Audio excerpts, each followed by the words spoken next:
আসসালামু আলাইকুম দর্শক বায়ানচিরা, আবার আয়া পড়ছি এস লোকাল টিভির মধ্যে। অহন আমরা এস লোকাল টিভির মধ্যে পাইবেন। আগে থেকে আপনারা পাইবেন, আপনারা দোয়া করবেন, আমরা ভালো ভালো ভিডিও বানাইম। যদি ভিডিওটা ভালো লাগে লাইক করবেন, শেয়ার করবেন, কমেন্ট করবেন। যে ভাই, হ্যাঁ, একটা প্রশ্ন করনি শুনি। প্রশ্ন করতাম প্রশ্ন করনি দূরাতে যদি আইসস কাম আছি ভাই। আমি কাম কাজ ফালাই যদি আইসস আমি কই কোন শুনিস শুনতেছি। 1 2 3 ফাইলাম একটা মাথার বিড়ি, বিড়িত নাই আগুন, ফাইলাম একটা বাগুন, বাগুন নাই আলি, ফাইলাম একটা থালি, থালিত নাই ভাত, মারলাম একটা ফাত, ফাদও নাই গন্ধ, কালহা স্কুল বন্ধ।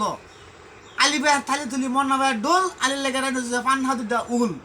ভাই শাসক হয়েছে কানে একদম হয়েছ। একদমই তুমি তো বালা শিল্পী হয়ে যাবা। হ্যাঁ হ্যাঁ, এই আন্নার কাহিনীটা দেখে আরিয়া মানছে দেন তো কমেন্ট ক্লিয়ার করেন দেখে না কমেন্ট করবেন, বালা বালা কমেন্ট করবেন ভাই। আমরা যে বই শুরু মনে একটা সারসা করেছি বড় ভাই, তাই না? আনি যদি বাল সারসা হলে ভাল লাগে তাহলে লাইকটা একটু বেশি করবেন, বেশি।